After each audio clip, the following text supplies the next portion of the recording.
IUI, IVF, ICSI ఇవన్నీ treatments మీరు వినే ఉంటారు.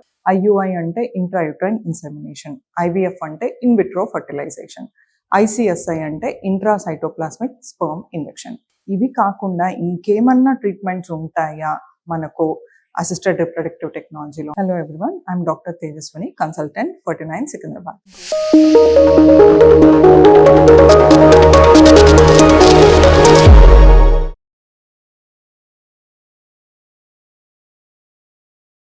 కొంతమంది కపుల్స్కి మనకు రిపీటెడ్గా అబార్షన్స్ అవ్వడం అనేది గమనిస్తూ ఉంటాం. ఇలా కాకుండా కొంతమందికి రిపీటెడ్గా ఐవిఎఫ్ ఫెయిల్యూర్స్ అవుతూ ఉంటాయి అన్నమాట. సో ఇలాంటి కపుల్స్కి ఎప్పుడైతే రిపీటెడ్గా అబార్షన్స్ అవుతున్నాయో, లేదు అంటే రిపీటెడ్గా ఐవిఎఫ్ చేసినా కూడా మనకు ప్రెగ్నెన్సీ అందట్లేదు అన్నప్పుడు ఇలాంటి కపుల్స్కి మనము పీజీటీ అంటే ప్రీ ఇంప్లాంటేషన్ జెనెటిక్ టెస్టింగ్ అనేది ఒక ట్రీట్మెంట్ ఆప్షన్ లాగా ఇస్తామన్నమాట.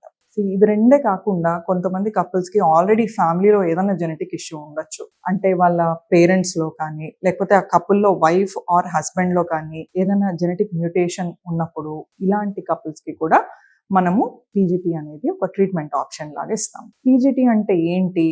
మనము ఐవిఎఫ్ ఎప్పుడైతే చేస్తామో ఐవిఎఫ్ ద్వారా కానీ, ఐసిఎస్ఐ ద్వారా కానీ మనకు ఎగ్ స్పర్మ్ ఫ్యూజన్ ద్వారా ఎంబ్రియో అనేది బ్లాస్టోసిస్ట్ ఫామ్ అవుతుంది అనమాట. ఇది 5th or 6th డేకి మనకు బ్లాస్టోసిస్ట్ అనేది ఫామ్ అవుతుంది. ఈ బ్లాస్టోసిస్ట్లో ఉన్న అవుటర్ లేయర్ ఆఫ్ సెల్స్ కొన్నిటిని తీసి వాటిని మనము క్రోమోజోమల్ అనాలిసిస్కి పంపిస్తాం అనమాట. సో ఈ క్రోమోజోమల్ అనాలిసిస్కి పంపించడం ద్వారా మనకు అందులో క్రోమోజోమ్ నెంబర్ అనేది నార్మల్గా ఉందా లేదా అనేది ఒక అంచనా వస్తుంది. సో దీన్ని మనము పీజీటీఏ అంటాం అనమాట. ఆల్రెడీ ఫ్యామిలీలో ఏదన్నా జెనెటిక్ మ్యూటేషన్, ఆల్రెడీ ఒక జీన్లో మనకు అబ్నార్మాలిటీ ఉంది అని తెలిసినప్పుడు అలాంటి కపుల్స్కి మనము పీజీటీఏతో పాటు పీజీటీఎం ఆర్ పీజీటీఎస్ఆర్ అనేది కూడా వాళ్ళ కండిషన్ని బట్టి సజెస్ట్ చేయడం జరుగుతుంది అనమాట. సో వీటి వల్ల ఏంటి బెనిఫిట్ అన్నట్టంటే, మనకు రిపీటెడ్గా ప్రెగ్నెన్సీస్ అబార్షన్ అవుతున్నప్పుడు, రిపీటెడ్ ఐవిఎఫ్ ఫెయిల్యూర్స్ అవుతున్నప్పుడు వాటికి ఏమైనా జెనెటిక్ కాజ్ ఉంటే అది రూల్ అవుట్ చేయడానికి అండ్ వాటి వల్ల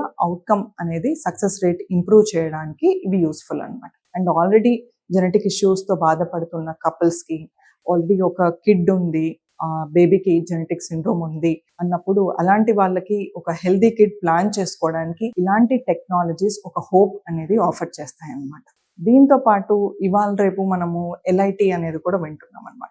ఎల్ఐటి అంటే లింఫోసైట్ ఇమ్యునోథెరపీ అంటారు. ఇది కూడా మనకు రిపీటెడ్ అబార్షన్స్ అవుతున్న కపుల్స్లో అండ్ రిపీటెడ్ ఐవిఎఫ్ ఫెయిల్యూర్స్ అవుతున్న కపుల్స్లో, ఇలాంటి కపుల్స్లో ఏమన్నా ఇమ్యునలాజికల్ కాజ్ ఉందా అనేది ఐడెంటిఫై చేసుకొని అలా కాజ్ ఐడెంటిఫై అయింది అన్నప్పుడు అలాంటి కపుల్స్కి ఎల్ఐటి ద్వారా బెనిఫిట్ పొందడానికి స్కోప్ ఉంటుంది. Thank you.